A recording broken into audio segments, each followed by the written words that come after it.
మనుషులకే కాదు ఫ్రెండ్స్, పిల్లులకు కూడా చాలా తెలివి ఉంది. మా అమ్మ వాళ్ళ ఇంట్లో ఉన్న పిల్లికి అయితే ఎంత తెలివి తెలుసా? మేము కూర్చోంటే అసలు మా దగ్గరికి రాను కూడా రాదు. ఎందుకంటే మేము పాలు కూడా పోయామనేసి. మా నాయన అయితే పాలు పోస్తాడు అదే పనిగా. ఇంకైతే దానికోసం అరుస్తూనే ఉంటుంది ఫ్రెండ్స్. మా నాయన లేచి వచ్చేంత వరకు అరిచి, దగ్గరికి వెళ్ళి అరిచి, ఇంకైతే పాలు పోయించుకుని తాగేసినాక మళ్ళీ వెళ్ళిపోతుంది. మా దగ్గర అయితే వచ్చి అరవని కూడా అరవదు, ఊరికే అలాగ వచ్చిపోతుంది అంతే. ఎంత తెలివి చూడండి ఫ్రెండ్స్ ఈ పిల్లులు. మీ మీ ఇంట్లో కూడా అలాగ పెంచుకుంటున్న పిల్లి అంత తెలివిగా ఉంటుందా? ఉంటే ఒక కామెంట్ చేయండి ఫ్రెండ్స్.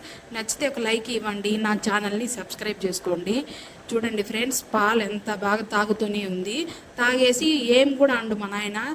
అవి కోసం అనేసి కొంచెం పాలు కూడా ఎక్స్ట్రాగా తెచ్చి పెడతాడు.